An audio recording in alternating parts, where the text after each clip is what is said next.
Hello and welcome back. This is part 2 of evaluating expressions containing exponents.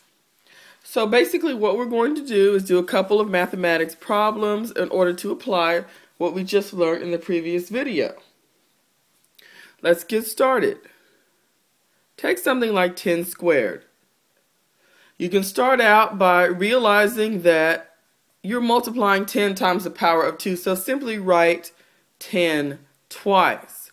You write it 2 times. Then in the middle of these two tens, you draw a multiplication sign, which can either be a dot or an X, or put the two tens in parentheses, just make a multiplication problem. So you can clearly see that 10 squared is simply 10 times 10, and 10 times 10 equals 100. And we're through. Okay, this is your basic exponents problem. But as you get into exponents, they get more complicated. Take for an example, if you had a 10 to the power of 2. Let's say you had a negative 10 to the power of 2. Now, the thing about exponents is that this exponent right here only applies to what is exactly and immediately in front of it. So, in other words, it does not apply to this negative sign here. The exponent does not apply to that. The exponent only applies to 10. So, what you would do is you would multiply 10 times 10. You would get your 100. Then you go back up because there's still something left in the expression that you haven't dealt with yet. You have a negative sign left over, so you simply make that a negative 100. However, if this negative sign was in parentheses, if you had a negative 10 to the power of 2, you would do it differently. So, the first one was negative 10 to the power of 2, and the second one is a negative 10 to the power of 2. So, you have the negative sign is attached to the 10, and the 2 applies directly to the whole thing. You would multiply a negative 10 times a negative 10 in this instance. And you would get a 100. And you're multiplying two negatives together. They have the same sign. So since they have the same sign, you would end up with a positive 100. And you see you get a completely different answer depending on whether that negative sign is in parentheses or not. Okay, we'll do another one of those in a minute. But let's move on to, let's see. Actually, no, before we move on, we'll do a quick one with a negative sign. A negative 5 squared. Okay, so what we have, since the negative sign is inside the parentheses with the 5, then the entire thing is squared. So you'd have a negative 5 times a negative 5, which would be a 25. And that's a positive 25 because both of these numbers that you're multiplying together have the same sign.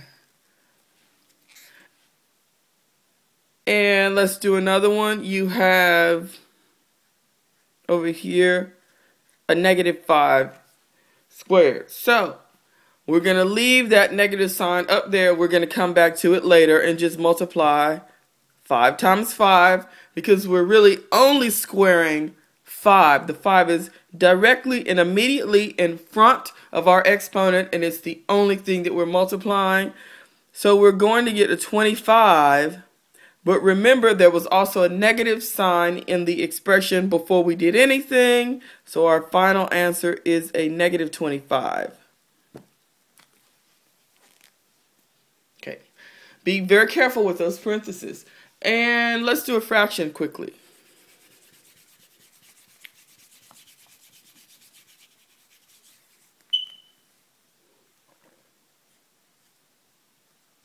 You have 1/2 to the power of 3. And this is simply going to be 1 over 2 times 1 over 2 times 1 over 2. And your answer is going to be 1 over 8 or 1/8.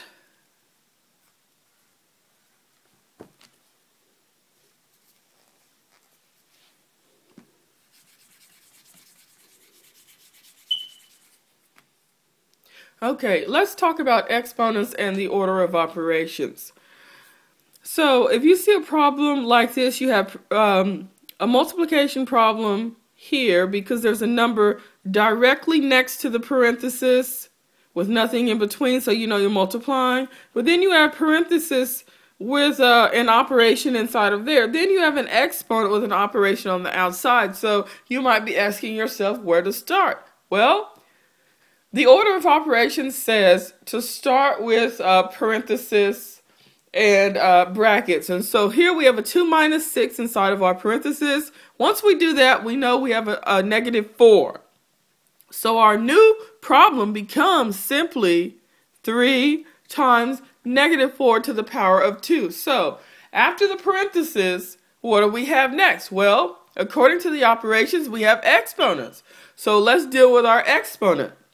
The negative sign is inside of the parenthesis, so the entire negative 4 is going to be multiplied by itself. You write negative 4 down twice, put that multiplication sign in the middle, and your answer is going to be 4 times 4, and what is that? 16. So, we're still not done though. We have a 3 minus a 3 times that 16. And a 3 times 16 is 48. And 48 is your final answer here. So, at first we did the parenthesis.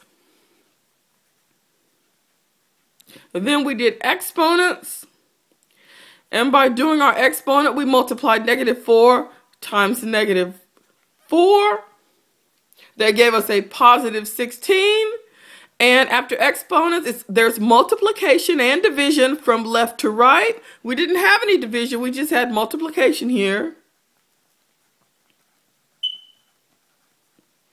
3 times 16 is 48. And there you have it.